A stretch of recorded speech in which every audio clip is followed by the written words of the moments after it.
Hello, this is Bruce Murray, Chair of the Global Progressive Caucus of Democrats Abroad.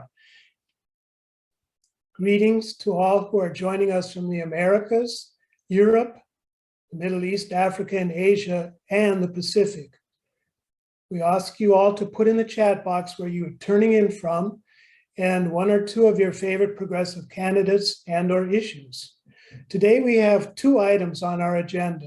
We want to get to know progressive candidates from the West, Midwest, and East who will bolster the ranks of our Congressional Progressive Caucus and pave the way for much more success with our progressive agenda in 2023 and beyond. We also want to fine-tune our plans to do what is necessary to ensure their election and the election of those candidates who will help us build back even better. That includes focusing on our 10 things you can do right now list. We will talk more about that later on. Right now, I have the great pleasure of introducing Democrats Abroad Chair Candace Garrison, who is working day and night, 7 days a week for our success in the midterms. Thanks for showing us the way, Candace. The floor is yours. Thank you so much, Bruce. I really appreciate those kind words and my gratitude to the entire Progressive Caucus of Democrats Abroad. Thank you so much for organizing today's event, to all of our guests tuning in, and to all of our attendees and members like you in Democrats Abroad who are really mobilizing around the November midterm elections and making sure that we show up as overseas voters like never before. So as Bruce mentioned, my name is Candace Karistan, and it is my honor to serve Democrats Abroad as International Chair. I'm a Pennsylvania voter based out of Munich, Germany. And as Bruce mentioned, we have a lot of exciting projects underway, all aimed at mobilizing the overseas vote. So one point I just want to make sure that everyone on this call is aware of and can take again to your family and friends, co-workers who are living and voting overseas, is that overseas absentee ballots were sent out to all overseas voters who requested one in 2022 this past Saturday. So in a nutshell, if you requested a ballot, you should have received it by this Saturday, September 24th. If you got your ballot, please make sure to vote it and send it back right away. A lot of the states featured on today's call, like Texas, my own state of Pennsylvania, Wisconsin, they require that you send it back by postal mail. So please build in enough time. Even sending my mail back from Germany, it takes at least a few weeks. So it's important that you get that ballot back and returned. And if you have not received your ballot yet, don't worry, we are here to help. If you hit any snags, we have a voter help desk going around the clock. You can write us at info@democratsabroad.org. And if you haven't started the process at all, also, don't worry, there's still time, but please do so right away. You can go to votefromabroad.org and request your overseas absentee ballot today. So why does this all matter? It matters because when overseas voters vote, we make the difference. We were able to win Arizona and Georgia, be a key part of President Biden's victories in those two states, which, as we all know, has determined the landscape of our country over the past 2 years. And how we turn out this November will undoubtedly have the same effect. So let's make sure again that we are showing up. And to be clear, this isn't just about winning elections, right? Winning Arizona, winning Georgia. That is great, but we need to do more than win elections. We need to get people into office who will then act on many of the issues we're going to talk about today. Climate change, reproductive justice, gun safety. Yeah. Winning elections is just the start. So let's come together as overseas voters. Let's get our ballots in. Again, if you hit any snags, please come to us. We're here to help. And let's go do this and win in November. So to set the stage for today's event is fellow Democratic Party State Chair, Ben Wickler of Wisconsin. Ben, welcome. Very nice to see you. I have to just extend what Bruce mentioned about working around the clock. And don't tell the other state chairs, Ben, but I'm really not sure if there is another hardworking chair in the whole United States. As Democrats Abroad, it's my pleasure to work with state chairs from every other state. So the Democratic Party of Wisconsin, for example, or Pennsylvania or Georgia. We have tons of phenomenal people leading all of our state parties. But I know, Ben, you are a constant inspiration to all of us. So without further ado, I'll turn it over to you. Thank you so much, Candace, for those very kind words. I will say there are a ton of amazing state chairs across the country, and I'm proud to be one of this whole group of folks working with our millions of volunteers and activists and supporters. I also want to say, I hope everyone here knows what an extraordinary transformative leader Candace is of Democrats Abroad. She has turned this into an organization that moves the needle in every corner of the United States, and history should record, even if too little credit is usually paid, that Democrats Abroad mobilizing and demonstrating its power to actually turn out voters is part of how Democrats defeated the forces of authoritarianism, defeated Donald Trump, won a trifecta in Congress now, and will be a critical part of defying history in these midterm elections. I'll be brief and to the point. History shows that midterms under a Democratic president do not go well for Democrats. In the last 44 midterms, 41 of them have gone against the party that held the White House. But, there are real reasons why this might well be as different as the polls say it will be. The first of them is that for the last half century, there hasn't been another midterm after the US Supreme Court ripped away a fundamental freedom that has been counted on by people in every corner of the United States and people abroad as something guaranteed by our Constitution. That has infuriated people. You can see it in who is donating, who's volunteering, who's registering to vote. Wisconsin alone has an 18-point gender gap in who's registered to vote since the Dobbs decision. Another thing, this is a moment where the Republican, the kind of extreme MAGA Republican plot to try to overturn our democracy, to put people in charge who actually don't think we should be a democratic government, those folks are exercising their power in a way that makes it almost more like we're in the second term of the Trump presidency in terms of the threat that people feel to the basic fundamental ideas about how our government should work. And there's no precedent for this either.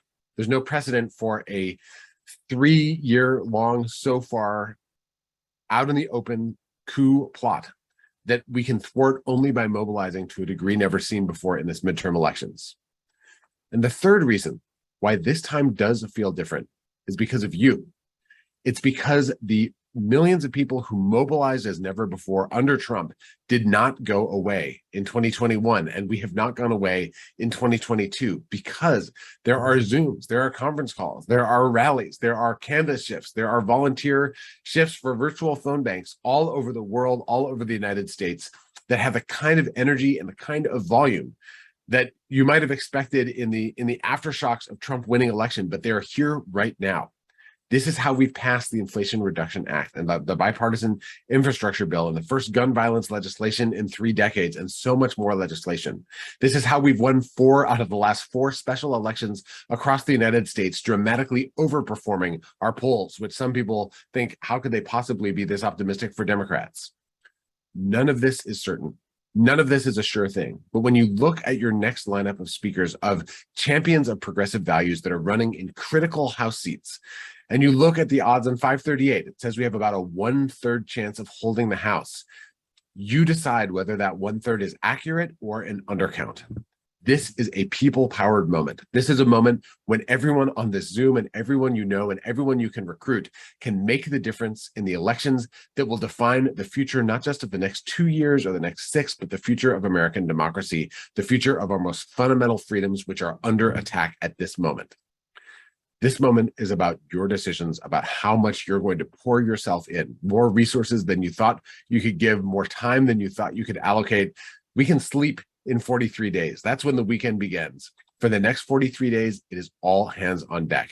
And I'm so thrilled that you have such extraordinary House candidates about to speak to you through your screens. And I'm thrilled that everybody is here and part of the fight. Thanks so much. Back over to you. And thank you so much. What I hear you saying is that we have a darn good chance of getting this election to go down in history as a miracle midterm for us. We have a little more than 6 weeks, and we have a lot of work to do, and Ben Wickler said it just like it is. Now, 3 of today's exciting progressive speakers, Greg Kazar, Summer Lee, and Delia Ramirez, come to us via video, courtesy of Senator Sanders. He boasts that we will have the most progressives in Congress ever if we work hard in October. When he convened several of them recently for a town hall discussion, they shared their visions for that future we can believe in. It is up to us to elect them and other amazing progressives like Jamie Mcleod Skinner in Oregon and Maxwell Frost in Florida to hold the House, build our Senate majority, and tackle the unfinished business on our progressive agenda. Now, Texas voter Caitlin Kennedy, who leads the DA Progressive Caucus in Democrats Abroad Germany, will get us started. Caitlin, who leads us off? Hi, Bruce, and hi, everyone. Thank you so much. It's my pleasure to introduce our first candidate video statement from Greg Kazar, who is the Democratic nominee for Texas's 35th Congressional District. Greg is a former Austin City Councilor and a labor organizer, and his campaign is all about tapping into Texas's progressive roots. And if you're thinking Texas's progressive roots, what the heck is he talking about? Greg is here to let us know why we can't write off the South this November. So if you bear with me for one moment, I will share my screen and we will hear from him directly.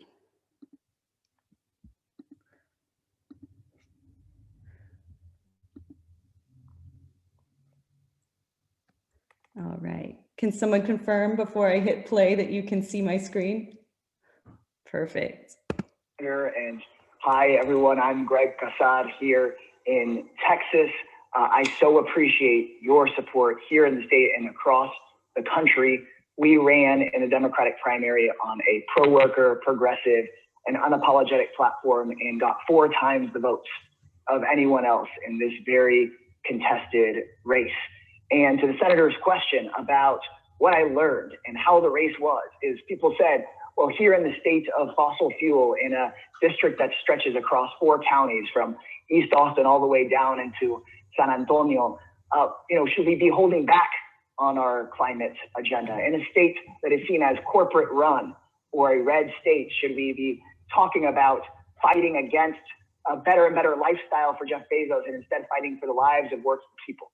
And what I really believed and what we've learned through years of organizing, I've been a labor organizer for years before being a city council member, is that this state and so many places in the South are not red states. We're just under-organized states, where one of our greatest opponents is people not believing that things can ever change, that the elected officials that they vote for can ever actually deliver for working people.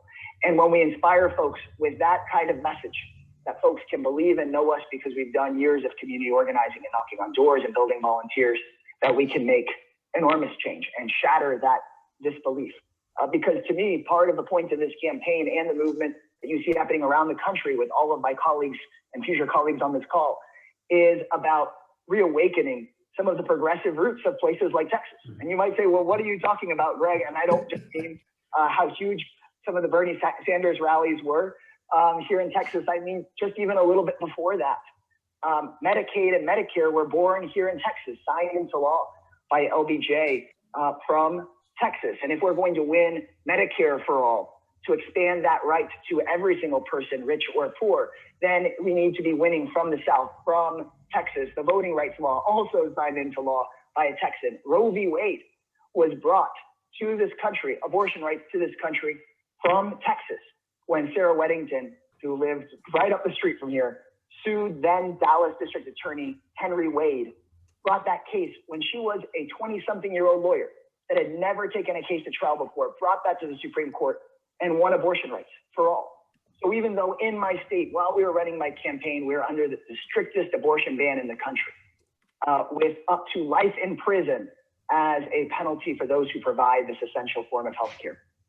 It has to be, I believe, and what we talked to people about was that we have progressive roots, that we have to believe in ourselves. The status quo perpetuates itself by making us think that we're not powerful enough, that nothing we do matters, and that's wrong. And so our election was really about that, and you're seeing that spread across the country, and that's part of why you're seeing all of these progressives getting elected across the state.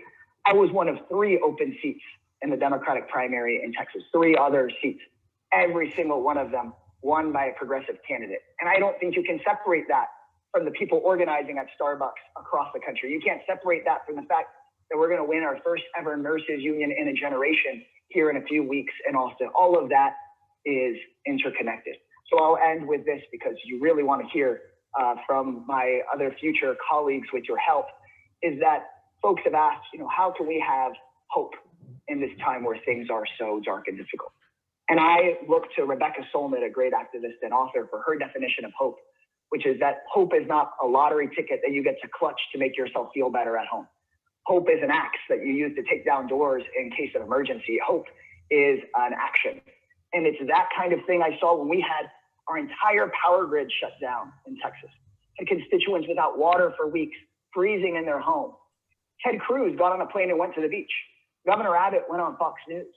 But it was local working people that went and fixed the pipes. It was our IBW electricians that got the electricity back on. It was our everyday public employees that brought folks together into their homes in the warmth. When Trump tried to deport people here in my state and separate families, it was union teachers that hid their kids in their own homes. That is the energy, and that is what we're trying to all tap into all across the country. Because if you can have that here in Texas, you can have it anywhere. And that's exactly why you're seeing all these great candidates win their races. I'm so excited and have hope because of Delia and Maxwell and Summer and Becca and Jonathan. And we couldn't do that without all of you and without, of course, the real voice that the Senator has brought to our races. All right. Great.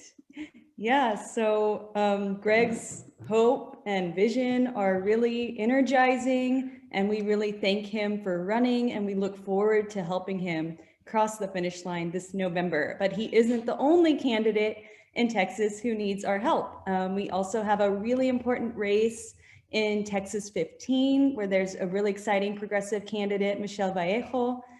She's in a tight battle against a right-wing Republican.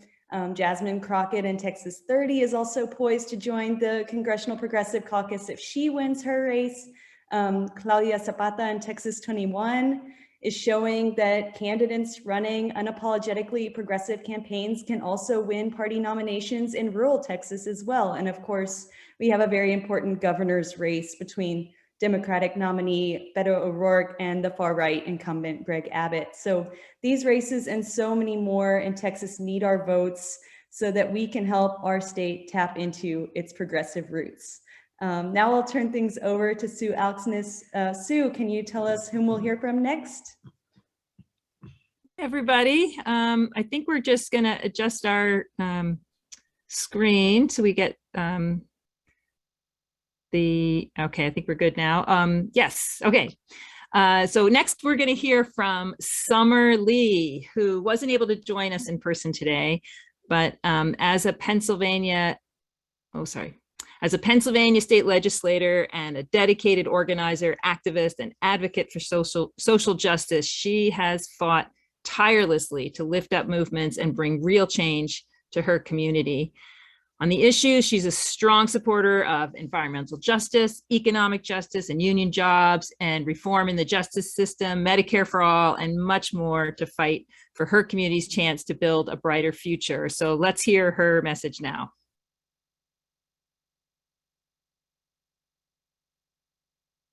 Thanks, Caitlin, for queuing up the video. We appreciate it. Can you confirm that you see Summer on the screen? Not yet. Oh, really? Bruce said yes. So that's interesting because I see Caitlin Kennedy has started screen sharing. Okay. But if other people see it, maybe it's just a problem on my end. No, I don't see it either. I don't see it either. Let me stop sharing and start sharing again. Sometimes that works. Now? There we go. Perfect. Okay. Yes. Senator, it's always exciting and just an honor and super hopeful to be with you, to be with all of the rest of these folks on this call and some of the others who have already preceded us into Congress. And this is a moment, right? This is a moment that we can't let escape us, and we have to keep it in perspective. So I'm so excited to be here because, you know, in Pennsylvania and Pittsburgh and Western PA, where I came from, 4 or 5 years ago, no one would have believed that anyone like us would ever come out of an area like mine. And no one would ever believe that we would be able to get not just, you know, a Black woman, which we have never had from Pennsylvania at all, go to Congress, anybody who is progressive, somebody from a poor and working class neighborhood. But I'm honored to have come out of a movement that has really swept this region by storm. And I believe, and I hope, we've been here creating a blueprint for how we can get progressive wins that center the most marginalized, that center Black and brown folks and working class folks and poor folks. We've been centering workers, and we've been connecting, as Greg said, thinking and really elevating how important it is to have a movement that is an electoral progressive movement that goes hand in hand with our labor movement, hand in hand with our movement for Black lives, hand in hand for our movement for climate justice, hand in hand with our housing justice movement. And I believe that that's really how we've been able to be successful. So for folks who have not, who don't know, I have been a state rep for the last 4 years. And in 2018, I decided to run for office. And it's not something that I'd ever considered to do. But it was an organizing opportunity. And as an organizer and as an activist, it really felt like this was a time that we needed to have people who had lived experiences, people who were impacted by the issues that other folks go and legislate every day. It was an opportunity for us to really start to consider and change who we're centering in our politics and in our policies. We hear a lot about people who talk about being progressive, and I'm proud that, and you know that, Senator, that our progressive movement is growing and is getting stronger, because even candidates who have no progressive bona fides, they are talking about and they call themselves progressive on their mailers. But I think that what is important about now and important about this cohort is that we're showing that progressive isn't just our policies, though they're important, but progressive is the way we do our politics. We have been building with people in this region who have never seen themselves reflected in our politics.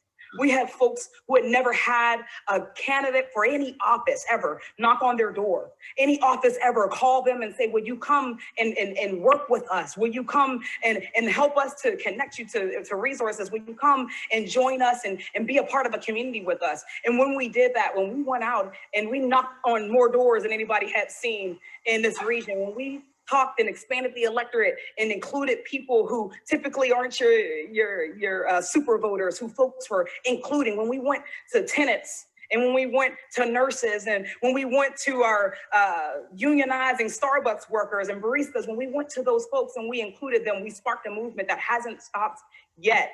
And when folks came in with dark money into this race to try to influence it, to try to tell the people of my region that what they believed and what they cared about wasn't actually true, or try to take from us what we have been working on for so long. I'm so honored to have been embraced by a movement, not just in Pittsburgh, but all over, that saw what was happening and said that we have to come together because our region, our country deserves so much better, and that we are so much closer to getting there because we are doing this together.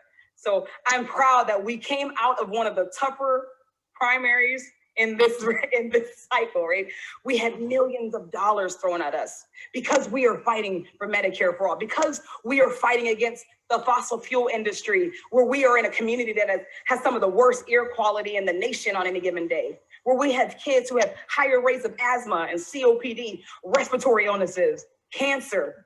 And people are telling us that we have to accept that because of jobs that some of us will never even be able to get. We have learned in Western Pennsylvania that we don't have to accept the lesser of two evils, that we don't have to accept false dichotomies of what's possible, that we can actually expand the realm of what's possible through our organizing, through our activism, as Maxwell said, through our love. And we, because we have done that, engaged in this movement, we haven't just won this congressional seat, but we've won state house seats, we've won school board races and city council races and county council races, a mayor. We got the first Black mayor in Pittsburgh because because of this movement that we have been engaged in. So we are honored to keep this one going, because we know that these systems weren't built overnight.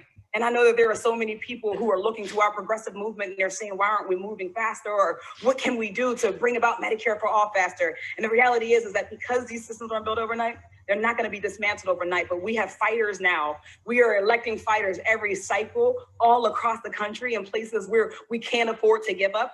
Right, from Western Pennsylvania, where we can prove, like in Texas, that if we can win on a Green New Deal here, we can win it anywhere. If we can win on criminal legal reform, we can win it anywhere. If we can win on racial justice, we can win it anywhere. And that's what's so important about this movement.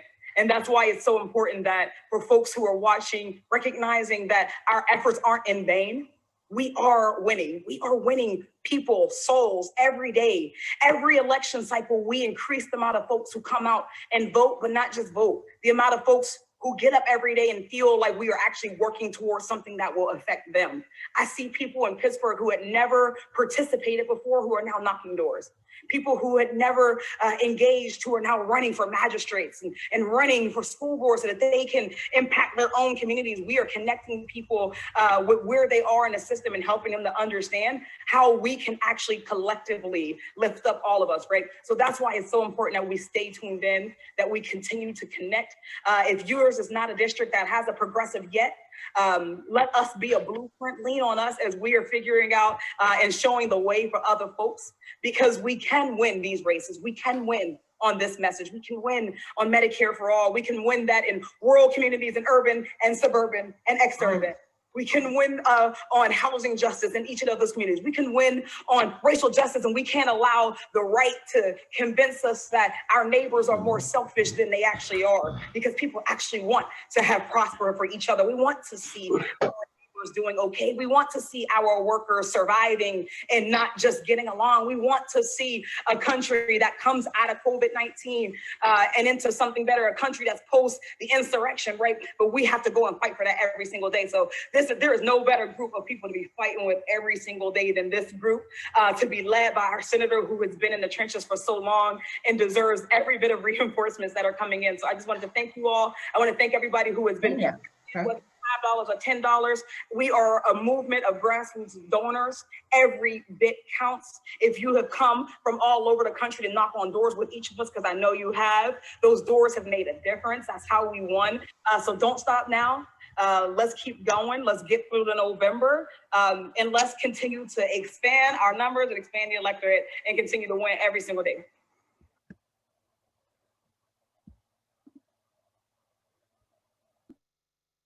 Wow. That passion and organizing and Summer's heart for everyday Americans led to a fantastic primary campaign, mobilizing everyday Americans to prevail over an onslaught of over 3 million in attack ads by super PACs funded with undisclosed donations.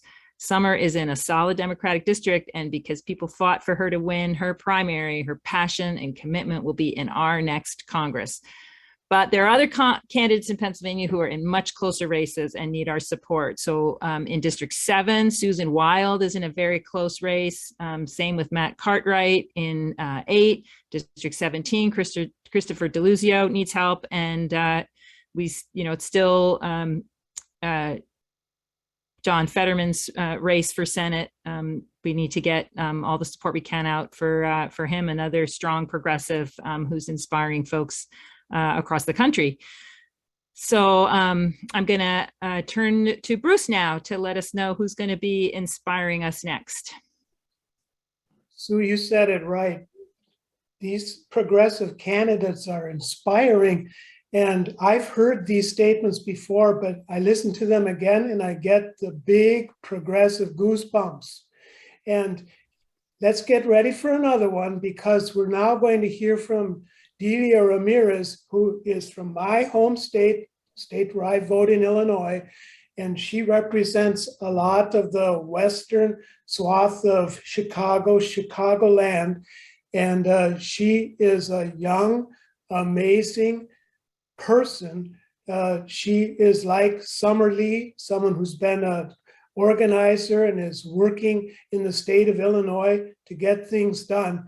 And I'm not going to tell you any more about her story because she does it so darn well herself.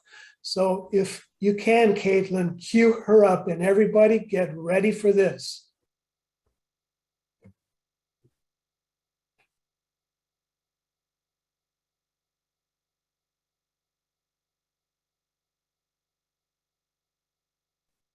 All right, we ready to go? All good? Awesome.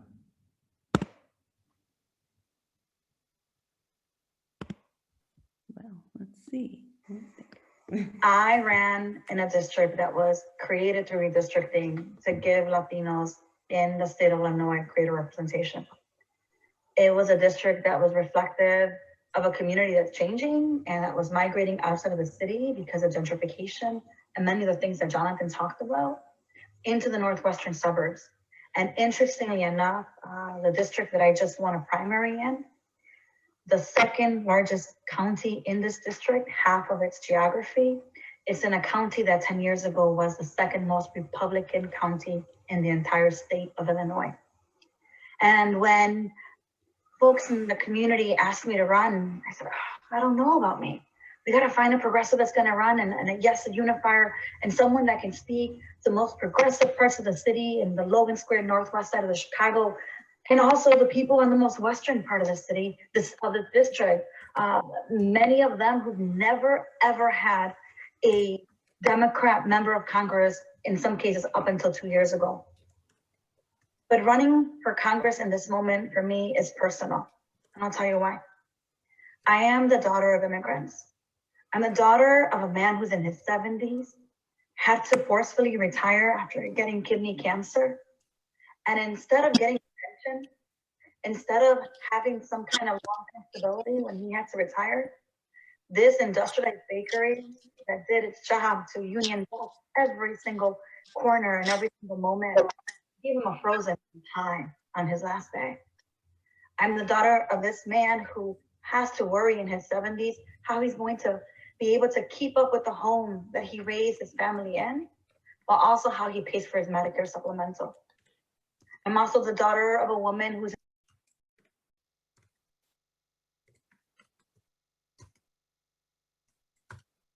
We have no sound. she can't afford to into the insurance program. And I'm the daughter of these immigrants who have proudly given so much to this country, but also the wife of a DACA recipient who understands front and center the broken immigration system we're in. And so for me, running is an urgency to build on some of the work that we've been able to do here in the state of Illinois. You see, having a Democratic majority is important, but having progressives in that majority, to me, is extremely important. In the last few years in the state legislature and the General Assembly, we finally were able to pass a bill to raise the minimum wage to $15. I had the honor to be able to author a bill to extend Medicaid healthcare coverage to undocumented individuals, regardless of legal status, the first in the nation. We codified Roe v. Wade in 2019. And in the midst of the pandemic, I had the honor to also author legislation to seal eviction filings for anyone that was about to lose their home during the pandemic. That didn't just happen because we have a majority of Democrats. That's extremely important.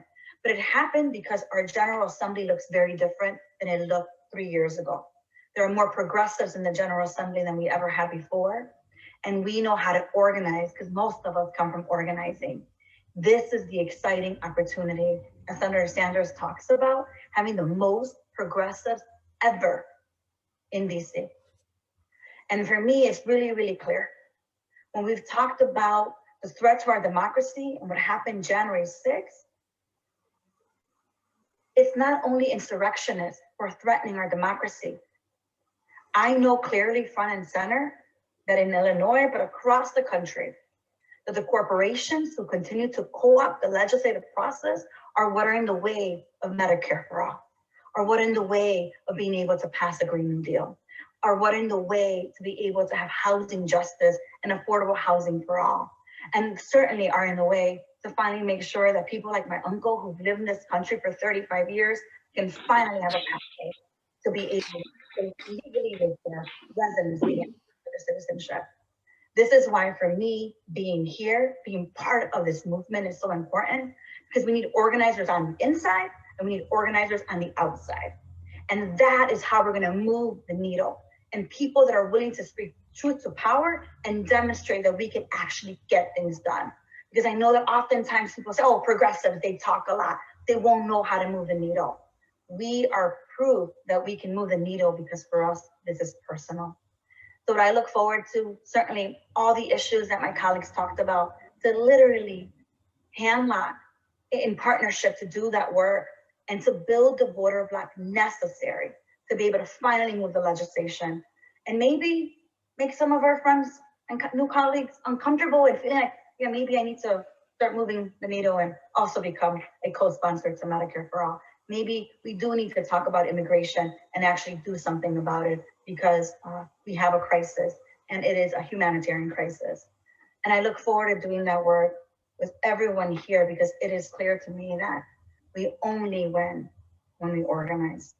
And having won in a brand new congressional district, becoming the first Latina in the nation, I wish that was the case and that was a long, long time ago. But I mean, the first Latina in the entire Midwest to go to Congress, the daughter of immigrants, and the daughter of a woman that walked 1,835 miles, pregnant of me, so that I can be in this country, is a testament that people on the ground and grassroots leaders deserve to be in the places of power to move the needle so that we can create justice for all of us. I'm excited about that.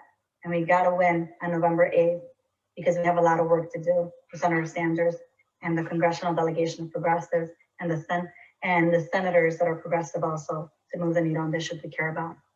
And I'm rooted, and I'm ready to do that with all of you. Delia, thank you so much. I gotta say, a personal. Sorry. Okay.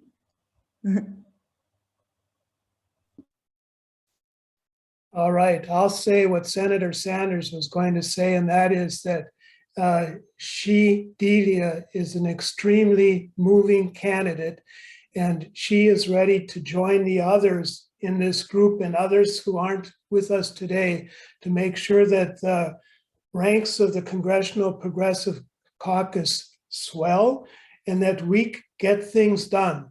And if we are going to get things done, it is going to be not only because we help these candidates get elected, but as we're going from one candidate to the next, we're talking about other close races in the state. Same thing goes for Illinois. I'll start with Illinois Congressional District number 6, where Sean Casten is in a very close race, climate mitigation champion. And also in my own district, District 13, we have a newly shaped district, and there's a very strong woman candidate, Nikki Budzinski, who needs our help. And then also up in the northwest of Illinois, we have a candidate, Eric Sorensen, who is also in a very, very close contest. Let's pay attention to all of these races, especially in my case, if we're now voters in Illinois, and make sure that they get elected too, so that we really do hold the House, build our Senate majority, and get in a good place to do really big things next year. All right, enough from me. Angela Fobbs, you're up next. Who's our next speaker? Our next speaker is Maxwell Alejandro Frost. He's a gun violence survivor, a civil rights activist who spent his life fighting on the front lines for justice. He's in Florida District 10, and I'm a Florida voter too.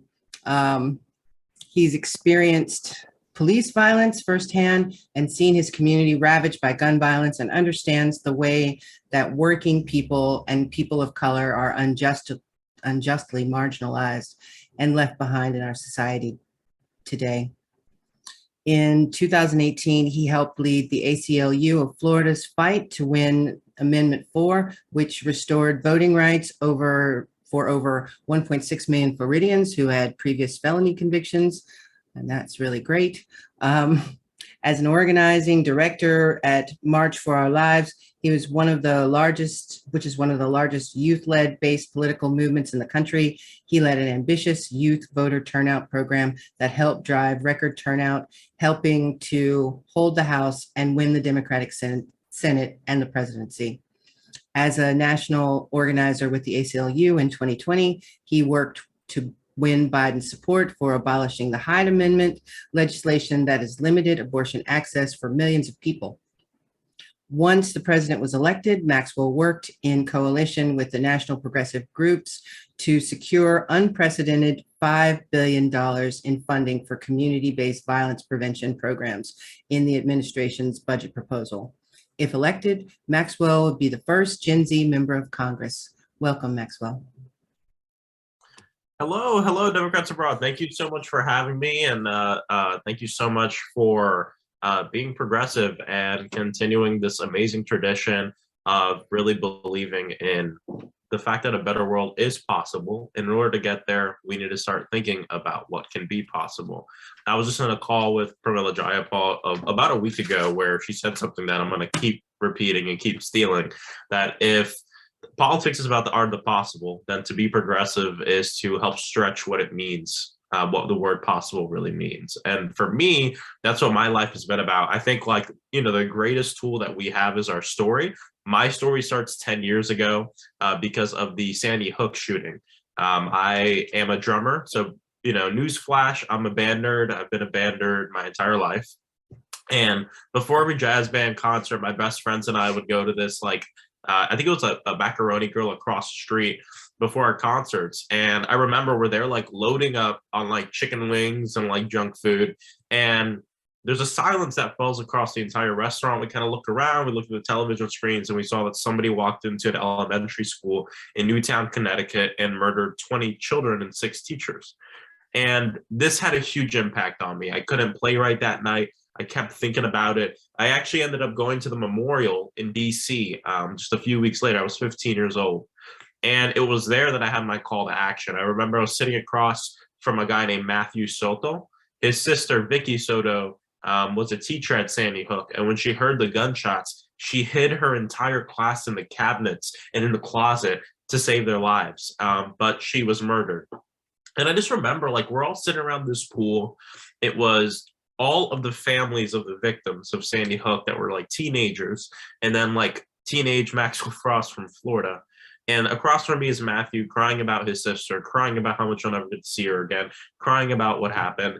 And to be honest, y'all, seeing a 16-year-old with the demeanor of a 60-year-old crying over a sister who was murdered for just going to teach, it changed my life forever. I remember I went straight to my hotel room that I was staying in. I called my mother because my mom's a public school educator of 30 years. She teaches ESE, special ed. I remember thinking about my sister, and I dedicated my life that night. It was a very specific moment for me. I dedicated my life to fighting for a world where no one has to feel that pain I saw in Matthew ever again. And you know how it is. You get in for one reason, and then you find out that there's a lot of things messed up, right? There's a lot of issues. And that's really what's kept me in the work. Right out of high school, I started working on campaigns. Even during high school, I started interning. I started working more on issue advocacy than candidates when I got hired at the ACLU to fight for Amendment 4, and getting to travel the entire state with people who were previously incarcerated really changed my outlook on our criminal justice system. Then after that, I'd go to work for the ACLU nationally, where we'd push the president to reject the Hyde Amendment. For folks who don't know, the Hyde Amendment is something that keeps so many working class Black and brown women and childbearing folks from being able to access abortion who can't afford it. And living across the South, getting to meet with different people really helped change the way I see the world. I remember that when I worked at March for Our Lives as a national organizing director, and got to travel the country and helping young people, myself included, get the resources they need to fight for a world free of gun violence. I remember sleeping overnight in the Virginia state capitol because we got so many death threats that we decided to sleep in the night before, literally in the Capitol, so we could wake up already in there to lobby with a bunch of very young activists. I remember being on the streets here in Orlando during the Black Lives Matter uprisings and being tear gassed, being maced, being arrested and being jailed just for fighting for my own life peacefully. And that changed the way I see the world as well. So, you know, we have all these different experiences. They all come together to kind of form who you are, the world you want to see, the world you believe in, and what you believe is possible. And from a mugshot to Congress, I think for me, the pipeline here should be that no matter who you are, whether you're a nurse or you're a teacher, you're a protester, or whatever, we need more people in office who understand the issues, but understand the urgency of the issues. And I think that's where being a progressive really comes in.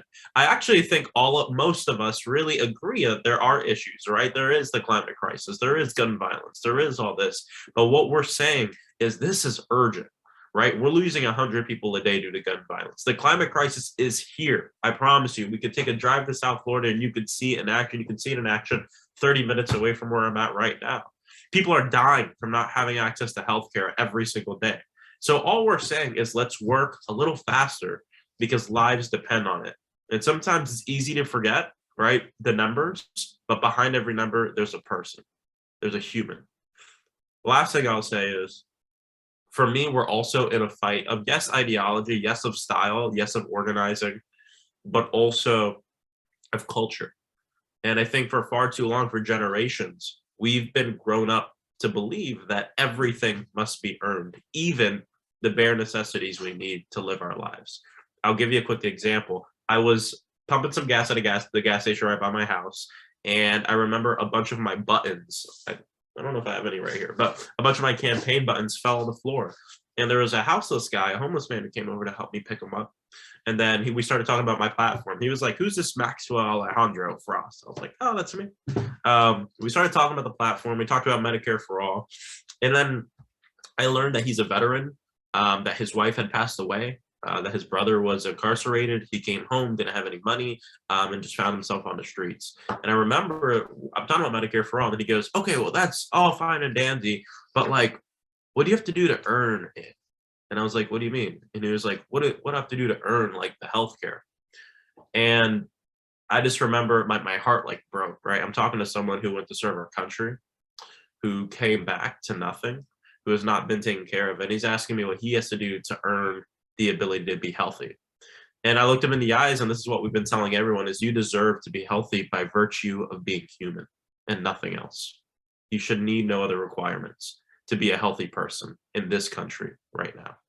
And so that's the other thing. What it means to be progressive is it's to look marginalized communities, it's to look every person in the face, poor and working class people, and say, you deserve a clean environment, you deserve to live free of gun violence, you deserve all these things by virtue of being alive, and that's it.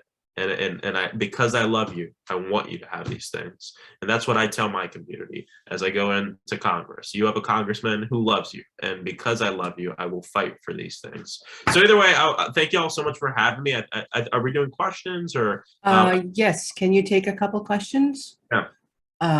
Okay, we have one question from Marnie Delaney. She asked, what is the very first thing you want to see happen to address gun violence? Great question. So obviously, y'all know that if you don't know, the U.S. Congress and the president just passed a bipartisan bill on ending gun violence. Is it everything we need? No, it's actually a pretty, it's not, everything we need. But I will say I've been in this movement for a decade. So 15, now I'm 25, right? Nothing has happened at the federal level. We've had a lot of wins locally and at the state level, but the federal level, it's been zero because of the NRA and corporate interests. So with that in mind, we know that when we take a step back at movements, we have to look at kind of this arc. And I think the bill is a very important part of the arc because it will save lives, right? It's not going to save the amount that we want. But remember, if we don't let ourselves get mixed up in the numbers, we remember that even if something saves 1, 2, 3, 4, 5 lives a day, those are people, and that is important. So I'm excited about the bill. However, there's a lot more that needs to be done. But I want to take a step back because I feel like sometimes when we talk about gun violence prevention, actually all the time, there's a very narrow thinking about what that means. We talk about laws to regulate arms, gun control, which is important, right? We need to ensure that guns are not getting in the wrong hands. Guns are a huge problem. But the other thing I want to talk about is the fact that if you look at the statistics, most gun violence are crimes of condition. And what that means is someone is in a condition where they feel like using the gun will help them break out of it. So our goal should be to build a world where nobody feels the need to use a gun to solve their problems in the first place. That is proactive, right? So when you know that, oh, Medicare for all, fighting for a dignified wage, ensuring people have money to feed their kids and their family, that helps end gun violence, right? That will help us end gun violence. When we put money into communities directly for community violence intervention, and we don't solely focus, or we don't solely depend on the police for this, but we also give resources to the community to end violence before it happens, guess what? That helps end gun violence too. And because I'm an organizer, what I always think about is the fact that we need hearts and minds. I'm not the progressive that shouts in the echo chamber, okay? I'm an organizer. I've been on the ground for the past decade, and it's about changing hearts and minds, winning hearts and minds. And the way we do that is thinking strategically about the conversation. So I love gun violence because I love talking with our conservative family about what this really means. Because when I start at the gun control part, people get shut off. But when I start at the part where I talk about how we need to figure out how to make a better world so people don't use the gun to solve the problem in the first place, people are more willing. And then I go, well, what about universal background checks? So, and then most people are like, yeah, I agree with that. What about waiting periods? Half of the people will say yes, half of the people will say no. And then we're in that conversation, and that conversation is where the magic happens. It's not one conversation that's going to change someone's mind, but it's like we have to look at it in the macro sense, right? And so for me, it's really important the way we talk about the issues, because if we were to just put a pause button right now on the way everybody thinks in this country, we don't have the numbers we need to pass our progressive agenda right now, right? With the people in power. So what we need to do to grow the block is help change the hearts and minds of people in our community. Gun violence is a very controversial issue. I talk about it in a little bit of a different way. And as a survivor of gun violence, it gives me an opportunity to really talk about how it's personally impacted me. So sorry, that's a long answer, but yeah, that's good. That's on gun violence. Yeah, that was a great answer. A lot of people in the chat definitely agreed with you. Our next question is from Antar Keith. Antar, do you want to unmute and ask your question? Hi, thank you, Angela, and thank you, Maxwell. My name is Antar Keith. I know Caitlin Kennedy's name is there. I'm the chair of the Democrats Abroad Reparations Task Force. And, what I'm going to ask you is a two-part question, so I hope you can bear with me. The first question is, if elected, would you support reparative justice and HR 40, the House Reparations Bill? And the second part is, if you do support it, what strategies would you use to overcome the targeting of dark money when speaking about reparative justice and other overtly progressive policies? We've seen many candidates such as Nina Turner and India Walton succumb to the coalescing of dark money forces once their real progressive bona fides are put on for a display. How do you propose to survive such targeting once you become an outspoken advocate and fighter and champion for reparative justice? Thank you. Yeah, for sure. Well, thank you so much, brother. Really appreciate the question. I 110% support HR 40. Actually, when I worked at the ACLU, I put together a tour with a few different folks from I forget the name of the organization. I think it's the African American Reparation something committee. It's like an organization here in the States. And we did a tour together around South Carolina to talk about HR 40, to educate people. We did teach-ins. They were bigger than like civil rights teach-ins. We were just doing them like theaters, but we were kind of hearkening back to that. So I do believe in reparations. I do believe in HR 40. I think it's very incredibly important because I don't have specific opinions on the disbursement and the process. And obviously, as you know, HR 40 brings experts together to figure out like what is the equitable way to do this. And that's the most important thing is equity. And we know the difference between equity and equality. And what we have going for us now is more of equality. And what reparations does is it helps our communities and helps folks who are descendants of slaves to have the resources they need to overcome the history of their family and their ancestors. And that's really important for us to move forward as a country. Also, almost every single marginalized community that has been targeted in this country has received reparations, except African Americans. So I think it's very important. The second thing I'll say is, we've had a lot of pressures, right? I remember during this campaign, actually, let me take a step back. Every time I go to DC and I run into or I see a lobbyist, the first question I'm always asked is, Maxwell, why don't you accept corporate PAC money? And it is a question I've been asked maybe 40 times and been pressured on multiple times. And I think the big part of me is ensuring that you have good people around you who help you stay grounded in the work that you're doing. Because even just going up to DC for these past couple of weeks, I go randomly just to kind of start my transition process, is you see that there's a whole life up there. You know what I mean? There's a whole thing up there. There's the DC politics. There's a lot going on up there, which is important, right? And that's where a lot of the fights are going to be had. But what I'm seeing is it could be really easy to get sucked up in that life. And once you get sucked up in that life, then it's easier to succumb to pressure. Because I know a lot of times we put, lobbyists get a really they're like, I remember growing up, it's like a big, not a big, but it's like a older white, like middle-aged guy with a suit who's like evil, like an evil person. And then you find out they're actually like a bunch of like black and brown, like young people who are actually really nice. And what I'm saying is you get sucked up into that world and it's easier to succumb because it doesn't feel like you're succumbing to any negative powers because it's been kind of masked as a friendly thing. And so for me, it's having the good people around you who are always checking you and always helping you, and also bringing the movement into those spaces too. This is something that there's not really a book on this. I've had a couple meetings and I went to a retreat on it just a few weeks ago. It's this concept of co-governance. And what does it mean to co-govern with the movements of your community? And for me, that's really important because it's not just about fighting for folks, it's about fighting with them. And when you're comrades in a fight and when you're fighting with people alongside each other, it's easier for you to keep each other grounded in the values. So for me, I'm mainly thinking, I could sit here and say, I'm going to stay strong. I'm going to stay strong. And that's what I have in my head.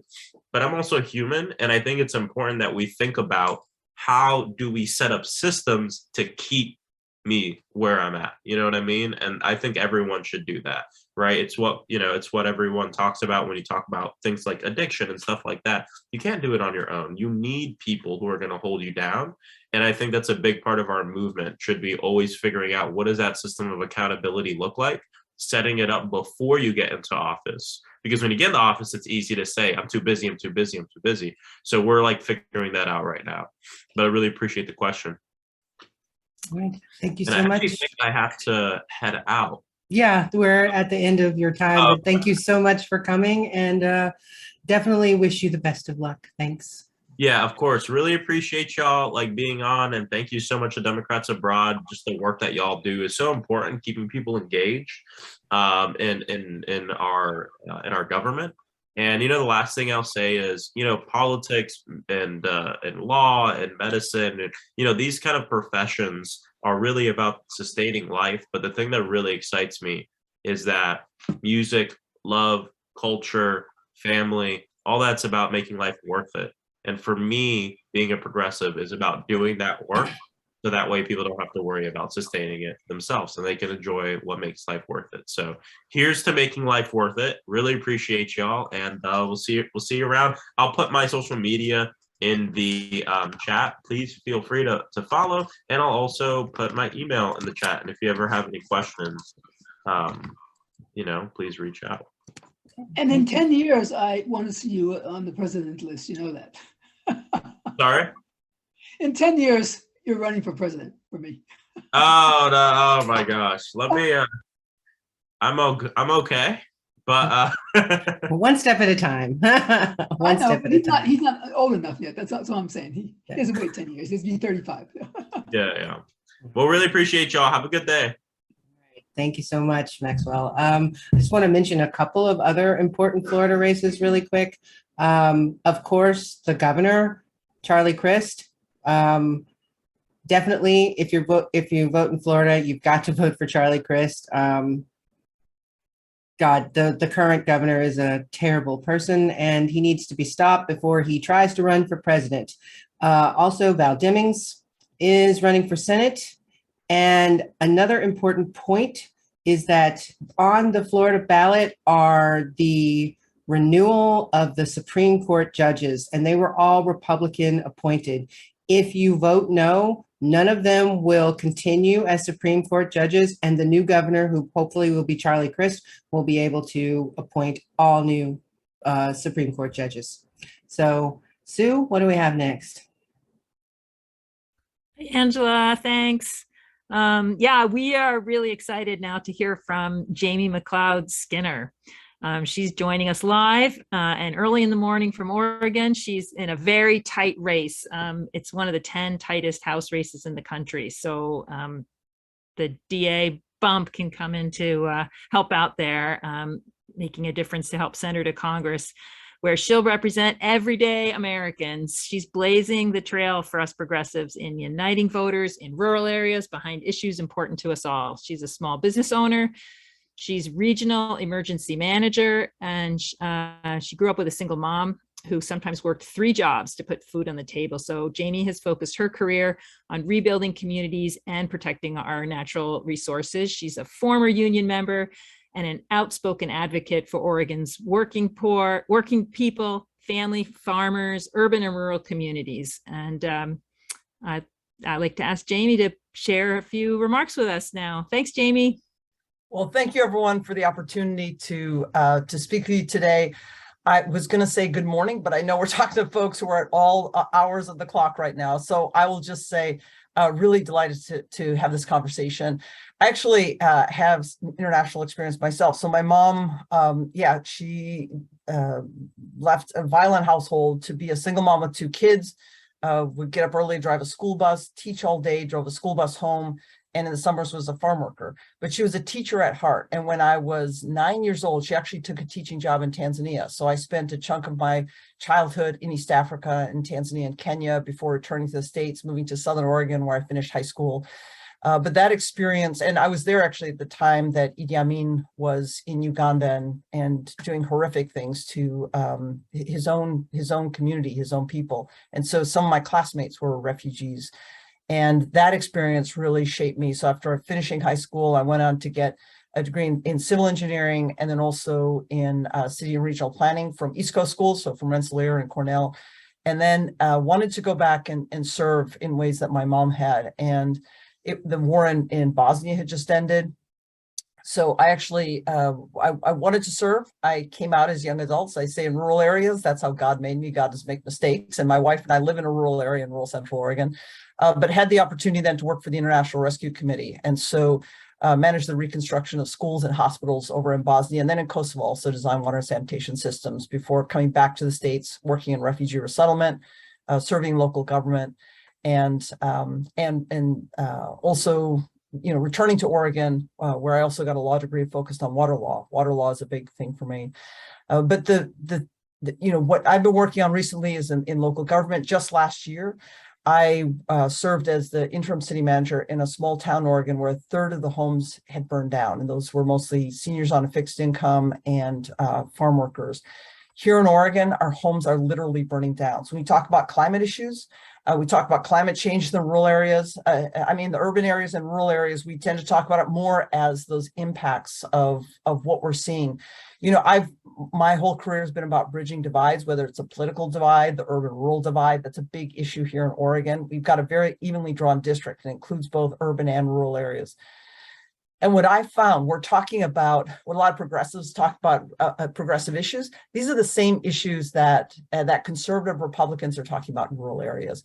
Because what I found is, regardless of party affiliation, we all want to be able to put a roof over our head and food on our table. We want opportunities for our kids. We want healthcare for our families when they're sick, including low-cost prescription drugs. And I'll get to that in a moment. But we also, you know, we want safe communities. We don't want our homes to burn down. We don't want our family farms going under. And by talking about the ideas is really how we bring folks together.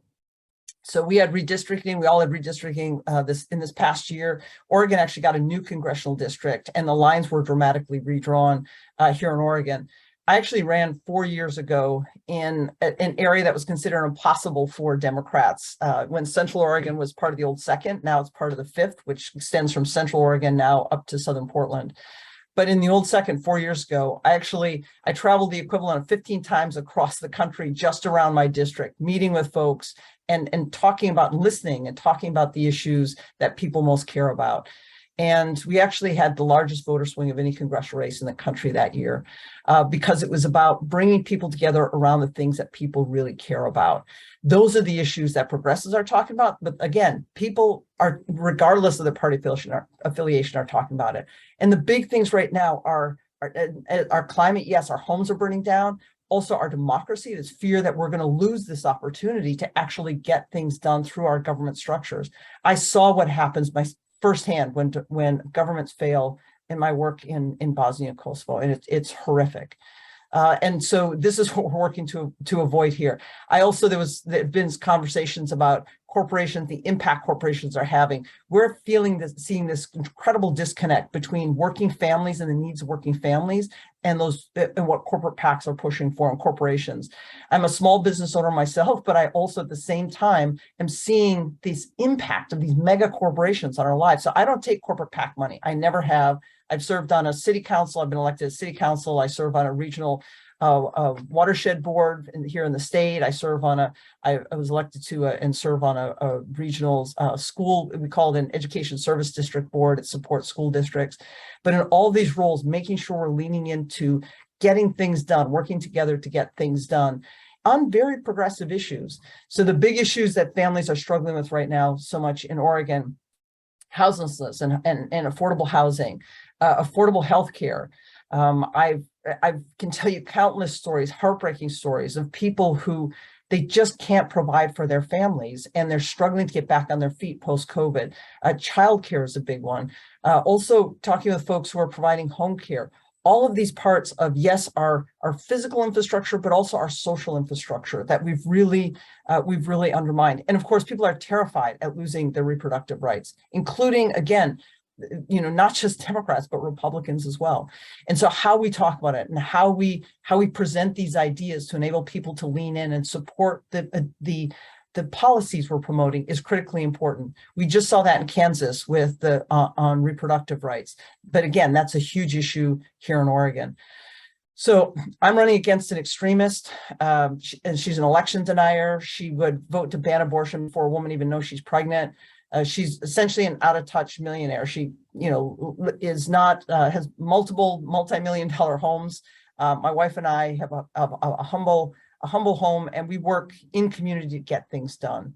My opponent, when the Trump tax cuts went through, she supported those and said it will be good for some of us.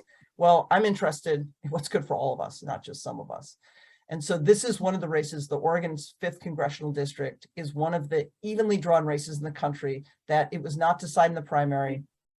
Although I will say in the primary, I challenged and defeated Kurt Schrader, who was one of he was a Democrat, but had voted against many of the protections during COVID, including keeping people in their homes. He actually voted against the initial bill with the recent gun legislation, and he had voted against lowering prescription drug prices. That's a big, in committee, that's a big issue for so many Oregonians.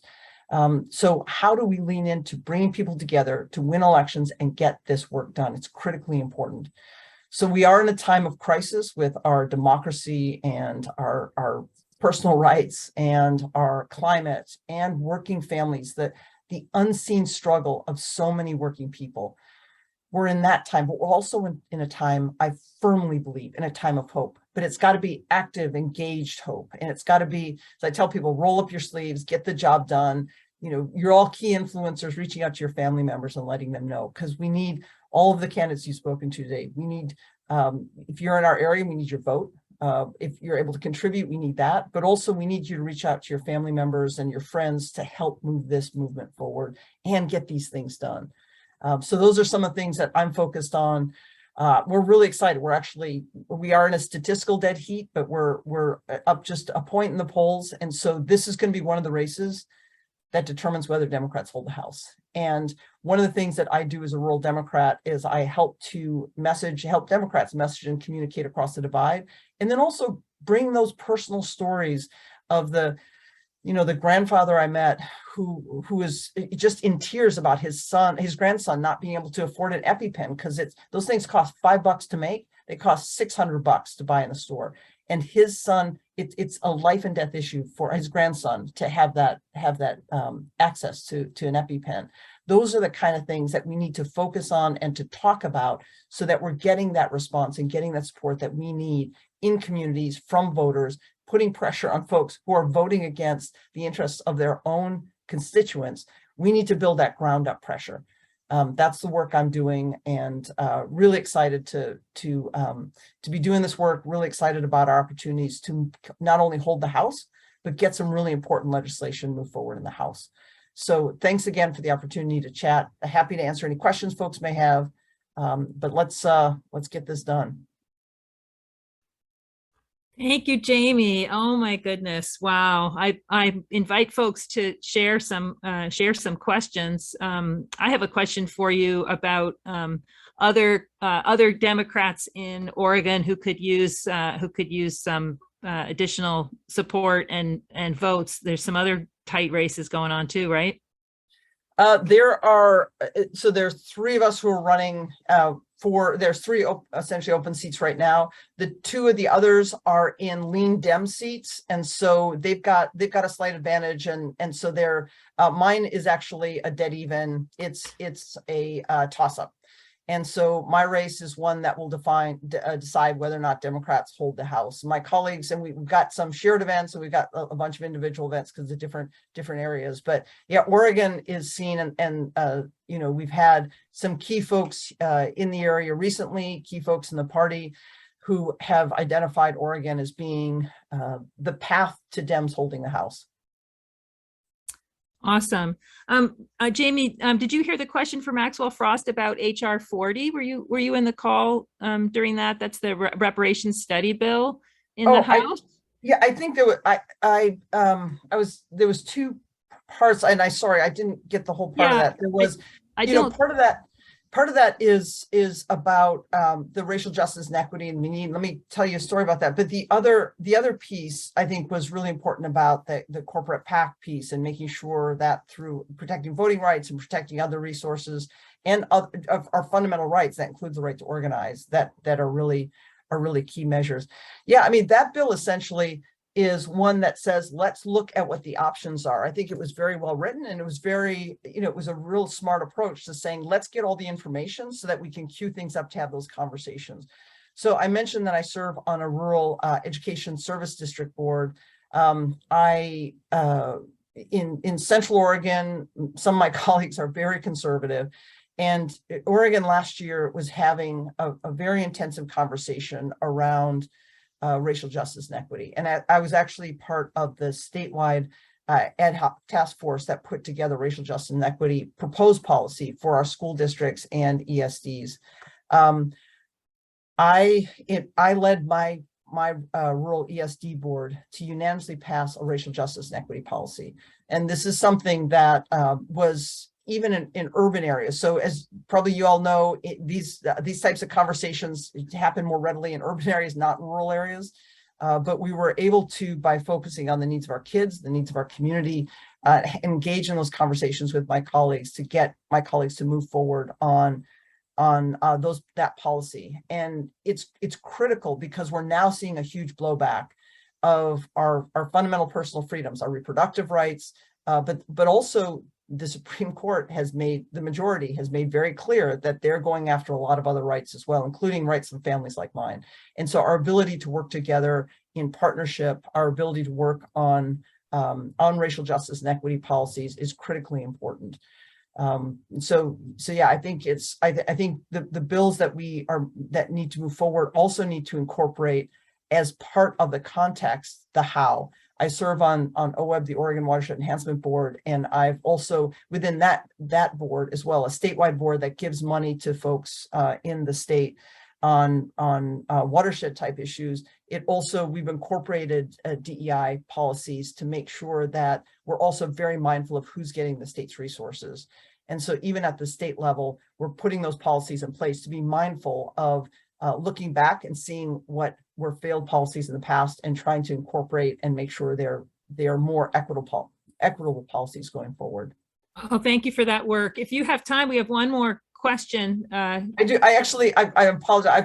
I know we got a late start to this morning, but I've got to run to the, let me give you this. My website is jamie4oregon.com. And my email is jamie@jamie4oregon.com. And if folks can, and I apologize, but I've got a coalition meeting I've got to jump on right now. If folks can send me an email, I would be delighted to get back to folks. But thank you all for being engaged. I know people across who are working overseas are doing really great work for our communities, and thank you all for being a part of this movement and still staying engaged in politics. Your role in politics is critically important. In races like mine, it's going to come down to every single vote. And so those who are in Oregon are the 5th Congressional District, which again extends from Central Oregon to Southern Portland. Your vote will help to make a difference, and you are a key influencer. So please send me an email if you have any questions. Thank you for the opportunity. I really appreciate it. Thank you so much, Jamie. We know you're busy and you have to head off, but we're so glad you were here. We look forward to talking to you again when you're in Congress. Excellent. Take care. All right. Take care. All right. So I think, Bruce, are you next? We're going to move on to Betsy. I want to just jump in quickly and say, when we started, we talked about hard.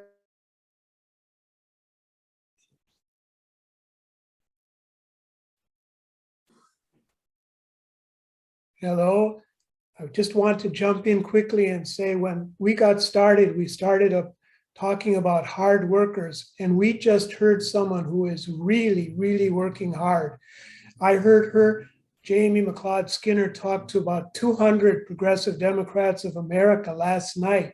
She was in the same spot she was in for us, and she said a couple more things that I want to emphasize. One is today is in the middle of Rosh Hashanah, and it's a new year for all of our Jewish friends. And she said it's a really good time for us to join all of them in looking back at what happened during the last year and taking this opportunity to look ahead for what progress we can achieve in the new year. Second thing, she talks a lot about, and she talks to rural Oregonians, and she mentioned that divide, that urban-rural divide. And if we had a chance to listen to her more, we would understand that she is really, really breaking new ground in finding ways to talk to rural voters so that it doesn't matter what party you're from, how old, how young you are. She compellingly talks about how she will fight for what we all need. So we're going to jump now to the next topic, which is what the heck can we do to get these people elected? And Betsy Ettore has 10 actions we can take. Take it away, Betsy. Okay, thanks, Bruce. Okay. Right. Okay, I want to thank Katie Solon for preparing this slide and for sending this to us. These are the 10 actions to take now to elect Dems on November 8th. First, request your ballot from Vote From Abroad. Add Vote From Abroad to your email signature. Share Vote From Abroad and voting information on social media. 4, send an alma mater letter to your school, university. 5, phone bank with Dems Abroad. 6, get trained to help voters on intercom. 7, join a state team as a voter or ally. 8, adopt a campaign and push on social media. 9, help 3 people get ballots and get them to help 3 more people.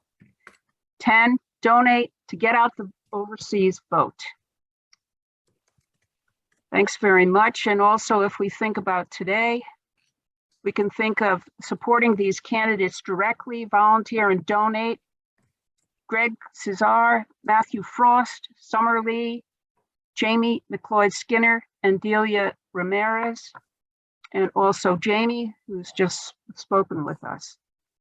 Thanks very much.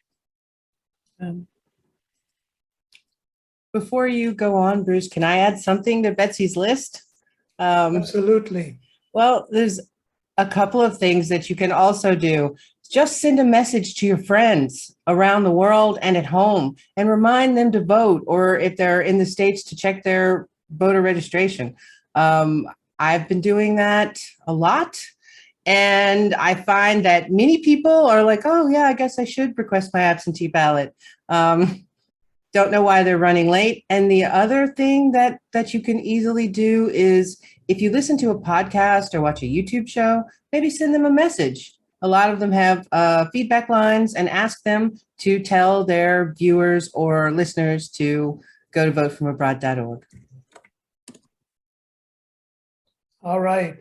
Now it's time to go back to our amazing Vice Chair, Sue Alksness, for her closing comments. Sue, take it away. I'll keep it short and sweet. Let's hold the House, build the majority in the Senate, and win with progressives up and down the ballot. All right. It sounds like a winner to me. I too want to thank all who have worked so hard on our event today. Everyone behind the scenes, you can't believe it, has done their best to give our candidates a chance to fire us up. And I, for one, am definitely fired up. Yes, events are good, but right now, winning elections for our candidates is even better. So it is time to lay it all on the line. So far, I have made only 25 phone banking calls, and I am pledging to you all right now that I am going to increase that number by at least 5-fold by the end of this month, and 10-fold in the month of October. What I want to do is ask all on our call today to take a minute right now and then pledge in our chat box what you think you can do between now and November 8th, so that what happens then goes down in history as the miracle midterms of 2022, when we held the House, built our Senate majority, and paved the way for game-changing legislation on the road to that future we can really believe in. While you're thinking and pledging in the chat box, here's our intrepid phone banking leaderboard champion, Andrew Stites, to say a few words about the pleasure of what he does so well. Take it away, Andrew. Hi, Bruce. Thanks for the invitation. I hope you all can hear me. I'm in a tunnel here in Norway in the car. Is reception okay? Yes, it is. Okay. I've given this some thought. I wish I had my thoughts better organized. Bruce asked me to keep it to 2 minutes. So I want to just share what I think phone banking has meant to me. And I like to put it this way. Katie Solon uses the term low-hanging fruit. I like to think of it an Aunt Minnie who needs a ride to the polls. For many years, I worked the polls, and there was a time when people couldn't get ride to the polls, and nothing was as dramatic as somebody saying, oh, Aunt Minnie needs a ride. Everybody knew that was a guaranteed Democrat vote. All we needed to do was get her there so she could put it in the box. That's what I have the privilege of doing every day. You will hear people, as I hear every day, and it has become my therapy since August 2022, in what I call the Trump COVID mail delay, when I talk daily to voters who revealed to me they didn't realize they had to mail their ballot back. Oh, they didn't know they could vote in non-presidential elections. I'm hearing that this year. And this year, I'm inspired to hear person after person say, yeah, I got my ballot, and it's in already. You'll hear thank you. You'll hear people say, oh, wow, thank you so much for that. I didn't know you guys texted. You're calling me from Norway? What time is it there? Wow. They get the feeling that we're in this, and you will feel pumped up in return. I tell you, I was so inspired by the ballot day event we had, but I have to take my hat off, especially to the politics lady, politics girl. I wish I had her name handy.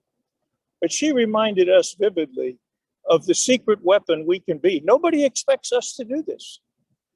Yeah, and Nancy Pelosi reminded us how few of us really vote. And all we have to do is get them.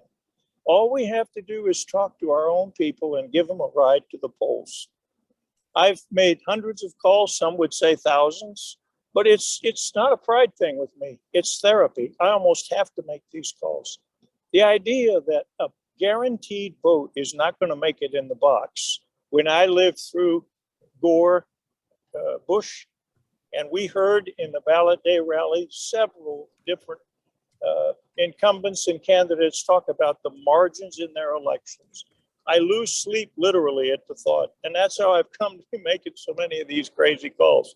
I don't plan to do it forever at 75, and my hope is that many, many of you instead will come and take over for me. Thanks so much, and I hope Bruce or someone can put my email in the chat. Anybody who wants to send me an email, if you have any questions, I'm not the expert, believe me. I learn and make mistakes every day. And I'll also make this offer. I'd be happy to take you for a ride with me on any call or a series of calls. I watch Katie do it. We can get you right involved. All we need to do is get the permission of the person we talk to, and I'm happy to do that. So I'm available for questions if you have time. If not, I'll just let it go there. Thank you so much. Thank you so much, Andrew. I think I'm going to ask you to concentrate on the road right now, and we're going to take it over and pledge to make some phone banking calls to try and follow down the road on the path to victory in the midterms. All right. Just so you know, Bruce, I'm not driving. Oh, that is good. I'm happy about that. Thank you so much, Andrew. Yeah, thank you all. Thank you all. All right, 2 more items. While you're thinking maybe about pledging a little bit, we're going to move on to say that those of you who, for me, for example, I just got my ballot today, and who knows, maybe I'll have some questions when I fill it out and need some assistance. You can write to gotv@democratsabroad.org, and wham, someone who's a specialist on voting assistance will get back to you immediately. Please do that if you have any questions about your ballot, no matter what state you're voting in. That's gotv@democratsabroad.org.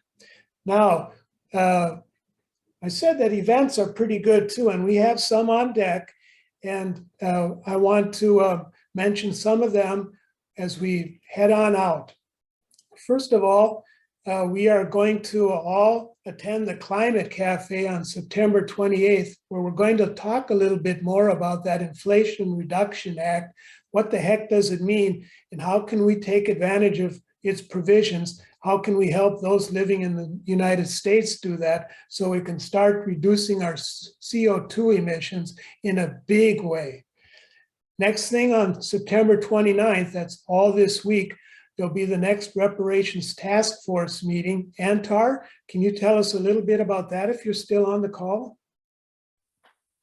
Hey, Bruce. So we're going to be having our monthly meeting on the 29th. We're going to be discussing the current state of the art with advocacy and how we can really emphasize to those who are pulling the strings how to get HR 40 to the floor and what to do if this doesn't happen. We're also going to be focusing on state-wide measures, county measures, and town measures, and also international exposure and advocacy, because we're a global level task force. We're trying to connect with people globally to support HR 40. So we're going to be discussing further cooperation with Human Rights Watch as far as their coalition is concerned. And it should be interesting. We're going to have a lot of interesting things to report.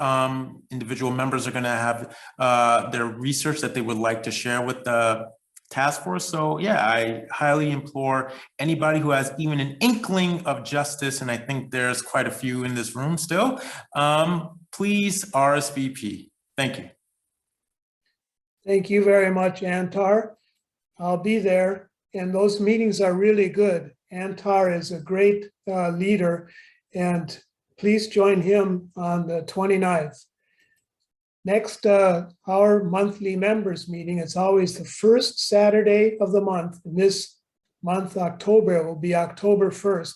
Please join us where we will talk, in addition to everything we've talked about today, a little more about the DNC members for party modernization, what happened at the summer meeting of the DNC, what our next steps are on that, and also the last final fine tuning for getting to the November 8th elections and electing those candidates who will do best for us moving forward. And we are going to have then our monthly Mondays for Your Progressive Mind coming up in October, right around Halloween, and in November, right around Thanksgiving.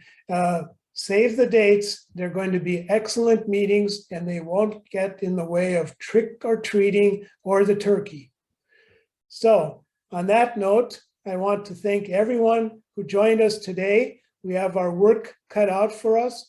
Let's put it all on the line, and let's make the midterms, the miracle midterms of 2022. Thanks, everybody.